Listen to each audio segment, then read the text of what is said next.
अस्सलामुअलैकुम सिंधी फिल्म संसार साण असीं अवां जी ख़िदमत में हाज़िर मोज़िज़ ख़ातिन हज़रात असां वटि ज़ेर नज़र फिल्म आहे ग़ैरत जो सवाल ऐं उन निस्बत सां असीं 3 प्रोग्राम्स पहिरीं अवां जी ख़िदमत में हाज़िर थिया आहियूं ऐं चोथों ऐं आख़िरी प्रोग्राम आहे ऐं चाहींदासीं त हिन फिल्म जे ज़िक्र खे अॼु ख़ैर सां वाइंड अप कजे ऐं जेको असांजो कंक्लूडिंग रिमार्क्स आहिनि मोज़िज़ महिमाननि जा उहे तव्हां ताईं हिन फिल्म जे हवाले सां पहुचाया वञनि परवरदिगार जी इनायत आहे त असांजा मोज़िज़ महिमान असां साणनि ऐं उन्हनि सां तारफ़ जी ख़ूबसूरती खे हासिलु कयूं था। असां वटि मौजूदु आहिनि साईं मुमताज़ अली शेख साहिब जिन साईं वॾी भलीकार तव्हां मुस्तक़िल असां साण हलिया आहियो ऐं हिन फिल्म जे तफ़सीली अहवाल में असां सां गॾोगॾु रहिया आहियो। उन खां पोइ असां वटि मौजूदु आहिनि साईं गुल मोहम्मद लाशरी साहिबु नूर मोहम्मद लाशरी साहिब जा फ़र्ज़ंद ऐं उन्हनि जी जेका पीढ़ी आहे जेका निस्बत आहे उनखे अॻिते वधाईंदा रहनि था ऐं फ़न जे हवाले सां पाण बि हिकिड़ी मुस्तक़िल ख़ूबसूरत ॼाण रखनि था। वॾी महिरबानी अवां जी तव्हां असां साण आहियो। ऐं असांजा 3 महिमान आहिनि साईं नूर मोहम्मद ख़ासकली साहिबु तव्हांजी वॾी इनायत आहे मुस्तक़िल हिन सफ़र में छाकाणि त विखूं गॾु खणूं था त जेका मौजूदगी आहे उनजो अहसासु सदाईं भरपूर हूंदो आहे त तव्हां असां साण आहियो इन लाइ असां अवांजा अज़द शाकिर आहियूं। Thank U very much. ऐं ख़ातिन हज़रात असां जॾहिं हिन फिल्म जी ॻाल्हि कयूं था ऐं ख़ासि तौर ते जीअं अर्ज़ु कयोसीं न त हीउ वाइंड अप जो सिलसिलो आहे ऐं हिन में सभिनी महिमाननि जी कंक्लूडिंग राय वठंदासीं तजुर्बो पेश कंदासीं त बहरहाल हिन फिल्म जे हवाले सां हू असां ऐं अव्हांखे छा था चवणु चाहिनि त बसि ईअं आहे त हीउ हिकिड़ो मुहबत जो रंग आहे हिकिड़ो उहो रंग जेको इंसान खे चइनी पासनि खां हिकिड़ो अहिड़ो रंग ॾेई सघे थो जेको बेरंग आहे। यानी मुहबतुनि जो रंग पाणीअ जीअं हूंदो आहे त तव्हां हुनखे जंहिं कालब में विझो जंहिं थांव में विझो जंहिं हिसाब सां विझो तव्हां महसूसु कंदो त उहा शिकिल वठी वठंदो आहे त मुहबत बि इंसान खे अहिड़ो ई बणाए छॾे थी जंहिंमें मुस्तक़िल रंग बि हूंदा आहिनि ऐं बेरंगी कैफ़ियत बि अंदरि में हूंदी आहे। त बहरहाल चाहींदासीं त शुरूआति कयूं हिकिड़े अहिड़े गीत सां जंहिंजी कंपोज़िशन असां ऐं अव्हां जे विच में मुहबतुनि जा अलाए केतिरा रंग छटे वञे थी। जॾहिं माण्हू उन्हनि कंपोज़िशन्स खे ॿुधे थो ऐं ख़ासि तौर ते उस्ताद फ़िरोज़ गुल जी कंपोज़िशन साम्हूं हुजे रूना लैला जो आवाज़ु हुजे त बसि छा चइजे मुंहिंजा साईं प्यार जे तो रंग में रंगियो।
मुरादुनि साम्हूं तोखे रब खां घुरियो आहे महबूब तिरमिज़ी साहिब जी शाइरी आहे ऐं उस्ताद फ़िरोज़ गुल जी सदाबहार कंपोज़िशन जीअं पहिरीं अर्ज़ु कयोसीं छा त ख़ूबसूरत नग़मा निगारी आहे, छा त अंदाज़ आहे ऐं छा त ख़ुशबू आहे।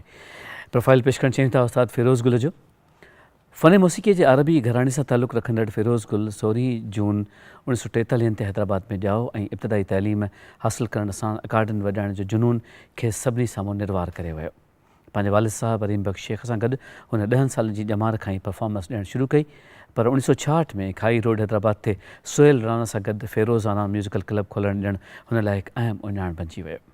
उते ई मूसा कलीम सां संदसि मुलाक़ात थी ऐं साल जे आख़िर में मूसा कलीम जी रंग महल फ़िरोज़ गुल लाइ मौसीक़ीअ जो रंग महल बणिजी वई।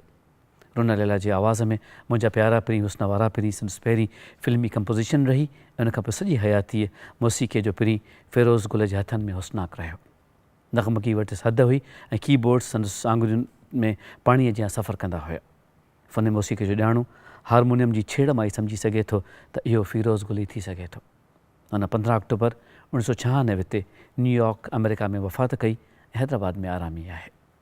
सिंधी फिल्मूं अथसि रंग महल, ग़ैरत जो सवाल, अचु त भाकुर पायूं, रत जी रांदि, हैदर ख़ान, जलाल चांडियो, पुकार, परू, नादिर गोहर, झूमर ऐं बंदूक, पलांद, दरिया ख़ान ऐं ॾिठो वेंदो। जी शेख साहब। फ़िरोज़ गुल साहब जे म्यूज़िक ॾियण जो कंपोज़िशन जो हिकिड़ो पंहिंजो रंग हो। उन में मेलोडी तमामु घणी हूंदी हुई ऐं हू नग़्मे खे अहिड़े नमूने सां कंपोज़ कंदो हो जो को माण्हू पहिरियों दफ़ो बि ॿुधंदो हो त उनखे महसूसु थींदो त इहो रंग जेको आहे फ़िरोज़ गुल जो ई थी सघे। वाह वाह वाह। तमामु बहितरीनु माण्हू रेडियो हैदराबाद ते बि वॾे अरसे ताईं उन कमु कयो ऐं मुख़्तलिफ़ कंपोज़िशन्स उन कयूं। असां सां तमामु महिरबान भाउ वांगुरु उन जा तालुकात हुआ ऐं तमामु फ़क़ीर तबियत जो माण्हू हो ऐं कॾहिं बि हुन कंहिं ॿिए मौसीक़ार जी तर्ज़ ते का हरूभरू जी तनक़ीद कोन कई, सिर्फ़ु पंहिंजे कम सां कमु रखियो ऐं जेकॾहिं कंहिं ॿिए म्यूज़िक डायरेक्टर जो को आइटम प्ले थींदो हो त हू उन ते दाद बि ॾींदा हुआ त एप्रिशिएट कंदा हुआ। चवंदा ॾाढो सुठी ॻाल्हि आहे, ॾाढी सुठी कंपोज़िशन आहे। ग़ुलाम नबी अब्दुल लतीफ़ हुजे या ग़ुलाम अली साहब हुजे, इमदाद हुसैन हुजे, इमदाद हुसैन, उन जा हिते कराचीअ जा जेके म्यूज़िक डायरेक्टर आहिनि, लाल मोहम्मद इक़बाल, उन्हनि जे कम खे बि उन्हनि ॾाढो पसंदि कयो ऐं इहे सभु म्यूज़िक डायरेक्टर पंहिंजी हिकिड़ी ख़ुशबू, सुराण ऐं रंग रखनि था ऐं कंहिंखे कंहिंसां मुक़ाबिलो त करे ई नथो सघिजे। जंहिंखे बि ॿुधिबो ऐं जेका बि फिल्म ॾिसूं था ईअं थो लॻे त वाह वाह हिन कमाल करे छॾियो। हर गुल जी पंहिंजी हिकिड़ी निस्बत आहे। फ़िरोज़ गुल ते ॿिए जो रंग कॾहिं न चढ़ियो, कंहिं मौसीक़ार जो रंग न चढ़ियो, बल्कि हुन जेको कुझु कमु कयो उहो पाण कयो ॾाढो ख़ूबसूरत नमूने। दीन मोहम्मद शेख साहब खे बि उन ॻारायो पंहिंजी फिल्म में। हिकिड़ो उर्दू गानो बि उन जे लाइ कंपोज़ कयो वियो, उहो गानो रिकॉर्ड बि थियो पर उहो शायदि फिल्म ठही कोन सघी। रंगमहल में ॻारायो हुननि। रंगमहल ज़िंदगी वीरान थी आहे, दिल नाशाद। उन खां पहिरीं हिकिड़ो उर्दू गानो बि उन्हनि ॻायो हो ऐं दीन मोहम्मद शेख जे फ़नी ख़ूबियुनि मां उन भरपूर फ़ाइदो वरितो ऐं तमामु ज़बरदस्त। ऐं हूअं बि दीन मोहम्मद शेख साहब ऐं फ़िरोज़ गुल साहब फ़क़ीराणी मठिणी तबियत जा माण्हू हुआ। अलाह ताला उन्हनि खे बख़्श फरमाए, तमामु सुठा आर्टिस्ट हुआ। ख़ासि खली साहब। जी साईं, फ़िरोज़ गुल सां हैदराबाद में काफ़ी वक़्तु गॾु कमु कयो आहे। सुठो म्यूज़िक कंपोज़र ऐं उनजा सिंधी में बेशुमार गाना आहिनि ऐं हिकिड़ो गानो अॼु ताईं मूंखे हुनजो वणंदो आहे, हूअं त बेशुमार गाना आहिनि। रतड़ो रोआं पैज़ार, रांझण यार, रुसी में छा खां, इहो फिल्म में बि फिल्मायो वियो आहे रुबीना बदर जे आवाज़ में। ऐं इन खां सवाइ ख़ासि तौर ते हैदराबाद ते जेको तोलाए तकींदे ॾिया हुजाणा खां वठी हुन शेख अयाज़ जो, इहो बि बहितरीनु आहे। इहो मुंहिंजे ज़हन में ॿोल न पिया अचनि जी। पर रूना लैला खे सिंधी ॻाल्हाइण में फ़िरोज़ गुल जो अथव। ठीकु। हुन तालबो मोला जा जेके नग़मा ॻाल्हाया, अङण ॿुहारियां, तंहिंखां सवाइ फिल्मी गाना, छो जो उहो पाण मतिलबु हुनखे सिंधी तमामु हिकिड़ी सुठी हुनखे ईंदी हुई। सो उन्हनि खे ॿियनि फ़नकारनि खे जेके उर्दू स्पीकिंग वारा, उन्हनि खे सिंधी में ॻाल्हायो ऐं ठीकु ठाक ॻाल्हायो। इहे सभु फिरोज़ गुल जो कमाल आहे। उस्ताद फिरोज़ गुल जो ज़िक्र हले पियो थो ऐं गाननि जी बि ॻाल्हि हले पई थी। असां वटि अव्हां जे लाइ हाणे आहे हिन फिल्म जे गाननि जो लूप।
मोड़ंदासीं पंहिंजे महिमाननि ॾांहुं। लाशारी साहिबु, ही जेके हिन दौर जा गाना आहिनि, लाज़िमन तव्हां जवान थिया हूंदो त इन्हनि गाननि पंहिंजो हिकिड़ो सफ़र तय कयो आहे।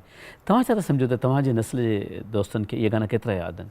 असल छा आहे जो जेका नई टही आहे उन में जॾहिं वञी उन मंज़िल ते पहुचनि जी, जेसीं ताईं त हू हींअर हिन वक़्त में जूनियर आहिनि, उहे उन्हनि फिल्मुनि खे ॾिसी उन्हनि गाननि खे ॾिसी कुझु लाभ हासिलु कनि। बाक़ी हींअर जेके गाना हलंदड़ आहिनि उन जे बनस्बत जेके पुराणा गाना हुआ उन्हनि में तव्हांखे मिठास तमामु घणी मिलंदी, मिठास मिलंदी, सबक़ आमोज़ हूंदा। उन्हनि जे लफ़्ज़नि में हिकिड़ी अहिड़ी सादगी हूंदी जेका असां हींअर गाना ॿुधूं पिया या हींअर जा जेके गाना आहिनि उन्हनि में ऐं पुराणनि गाननि में ज़मीन आसमान जो फ़र्क़ु आहे। जी, उहे गाना दिलि जे रूह खे छुहंदड़ गाना हुआ ऐं हींअर जेके गाना आहिनि उन्हनि जी मानाऊं अहिड़ियूं न आहिनि।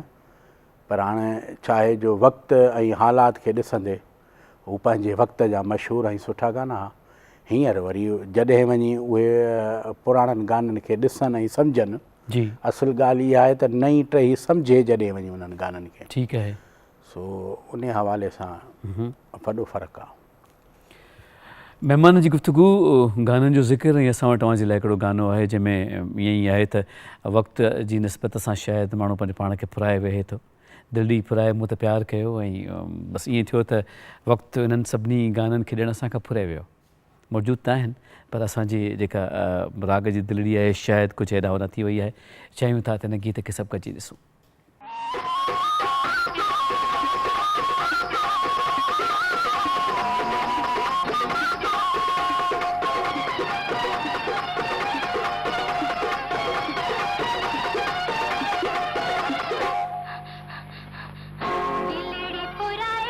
प्यार कयो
जी मन त महिरबानी इहो हुयो सदाबहार गीत ऐं चाहियूं था त फिल्म जे हिन इख़्तितामी लम्हनि में प्रोग्राम जे हिन सातुनि जी आख़िरी हिसे में मुअज़्ज़िज़ महिमाननि खां फिल्म जे बारे में हिकु आख़िरी राय वठूं। तव्हां ॿुधाइजो हिन फिल्म जे हवाले सां लाशरी साहिबु ग़ैरत जे सवाल जे हवाले सां कंक्लूडिंग रिमार्क। साईं हीअ फिल्म निहायत बहितरीनु फिल्म हुई। जीअं त हिन फिल्म में जेको ॾेखारियो वियो आहे सिंधी फ़नकार जेके सिंध सूबे खां या पंजाब खां उनजो हिकिड़ो कंट्रीब्यूशन पाण में ॾेखारियो अथनि जी ऐं ॾाढो सुठो मिलाप आहे इहो। इन मां उन्हनि आर्टिस्ट जेके आहिनि उन्हनि उहे बि बहितरीनु उन्हनि पंहिंजो पंहिंजो कमु कयो आहे। लिहाज़ा ईअं चई सघिजे थो त हीअ पंहिंजे वक़्त जी बहितरीनु फिल्म आहे। डॉक्टर साहब हिन फिल्म जो मक़सदु जेको ठहण जो हो मुंहिंजे ख़्याल में हे नफ़रतुनि खे ख़तमु करण जो थींदियूं आहिनि न मोहबतुनि जे ॻंढापे जी हिन खे यकजां करण लाइ यानी इतिहाद ॾांहुं हिकिड़ो क़दम हो जेको अॻिते हली न हलियो। जेकॾहिं हले हा त उन जा नतीजा अञा बि सुठा निकिरंदा ऐं अहिड़ियूं फिल्मियूं घटि ठहनि थियूं ऐं अहिड़ियुनि फिल्मनि जी ज़रूरत आहे, अहिड़नि ड्रामनि जी ज़रूरत आहे। ममता साहब नूर मोहम्मद साहिबु तमामु सुठी ॻाल्हि कई। इहा ॻाल्हि बि पंहिंजी जाइ ते पाण ॿिनि फ़नकारनि खे शायदि तमामु घणो मटीरियल हुयो हिन फिल्म में। मुश्ताक जिस्काणी साहबु ऐं मलक अनोखे जी परफॉर्मेंस खे असां विसारे छॾियो प्लीज़। ऐं इहे ॿई तमामु इन फिल्म जी जान हुआ ऐं इन्हनि ॾाढी सुठी परफॉर्मेंस इन्हनि जी जेका पाण में केमिस्ट्री हुई इन्हनि जो जेको जोड़ी हुई इन जो बि जवाबु न आहे। इन यादगार फिल्म में असां इन्हनि ॿिन्ही फ़नकारनि खे बि ख़राज अक़ीदत पेश करणु ज़रूरु, चाहियूं था। ज़रूरु, ज़रूरु। अल्लाह ताला इन्हनि खे गरी खे रहमत करे ऐं इन्हनि जे नक्शे क़दम ते ॿियनि नवनि आर्टिस्टनि खे हलण जी तौफ़ीक़ अता करे। बसि ख़वातीन सां जीअं असां अव्हां सां बार बार ॻाल्हि कंदा आहियूं त असांजा मोज़िज़ महिमान असां वटि कही ईंदा आहिनि त यकीननि जॾहिं ॻाल्हि मां ॻाल्हि निकिरे थी ऐं इज़हार ख़्याल जी सूंहं साम्हूं अचे थी त केतिरियूं ॻाल्हियूं अहिड़ियूं हूंदियूं आहिनि जेके रहिजी वेंदियूं आहिनि, पर बहरहाल असांजे मोज़िज़ महिमाननि जे करे उहे कवर थी वेंदियूं आहिनि। मिसाल तौरु जीअं आख़िर में असां ज़िक्र कयोसीं पिए ऐं उन में असांखे अहसासु थियो त मलक नको साहब या मुश्ताक जिसकंडी साहब जेको हवालो आहे जेको किथे रहिजे थो त उनखे जेको पूराओ करण जी कोशिशि असांजे मोज़िज़ साईं कई साहब पंहिंजी जाइ ते हिकिड़ी ख़ासि अहमियत रखे थी। असां बेहद शुक्रगुज़ार पंहिंजे महिमाननि जा जेके असां वटि कई अचनि था, साईं मुमताज़ शेख साहब, साईं गुल मोहम्मद लाशरी साहब, साईं नूर मोहम्मद ख़ासकली साहब ऐं तव्हां सभु जेके असां सां मुस्तक़िल गॾु रहो था ऐं असांखे पंहिंजे जीअं में जाइ ॾियो था। ऐं ईअं आहे त असांजे अंदर में अलाए केतिरा अहवान ऐं केतिरियूं जायूं जोड़े वठो था। सभिनी जी वॾी महिरबानी, इनायतूं। इंशा अल्लाह लज़ीम ईंदड़ हफ़्ते वरी अव्हांजी ख़िदमत में हाज़िर थींदासीं। पंहिंजो ख़्यालु रखिजो पिया। फ़ी अमान अल्लाह। अल्लाह वाहे।